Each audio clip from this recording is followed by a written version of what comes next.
Hey everybody, it's Joel. Another video for Beyond the Borderline on Sunday, talking about hospitalization. Um, First off, this isn't really an easy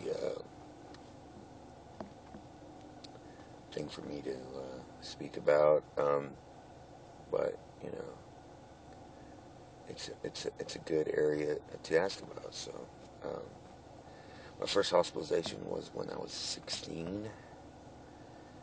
Um, I was going through depression and suicidal thoughts, ideation, all that fun stuff.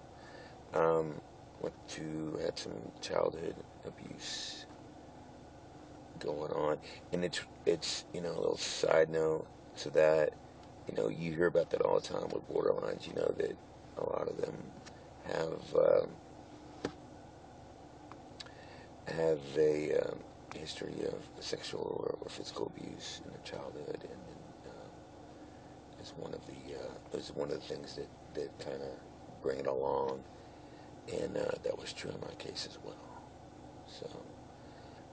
So yeah, like I said, 16, went to therapy for a little while, and then went to, they just thought that wasn't good enough, so I was hospitalized after that. Um, I was there for, 90 days, that kind of whole thing, for the whole insurance thing, until that ran out. Parents at the time, they were real supportive, real cool, real understanding. Thank God for that. I'd really be a mess.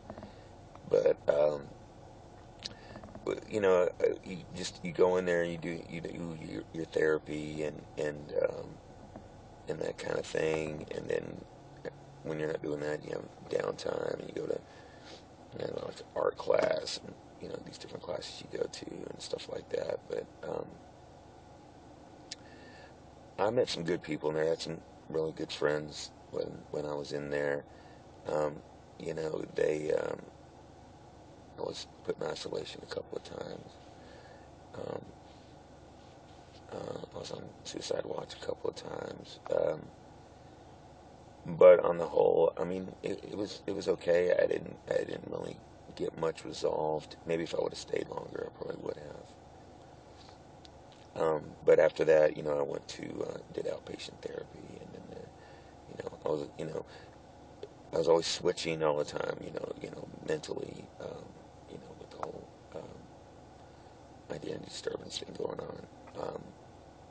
So the psychiatrist I was seeing at the time, she said that she thought I was bipolar, so they got me on lithium and all that kind of stuff, which didn't really do anything for me.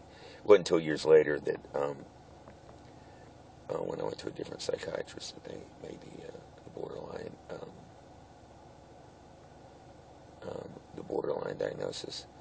Um, but as far as getting out of the hospital, um, I mean that's pretty straightforward. Just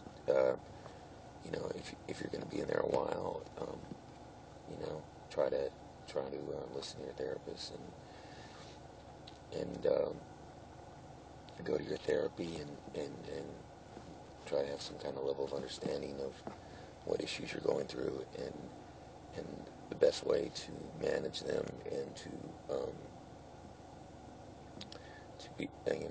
get through them would to me be the best way to get through those. All right, guys, that's it for now. We'll see you next week.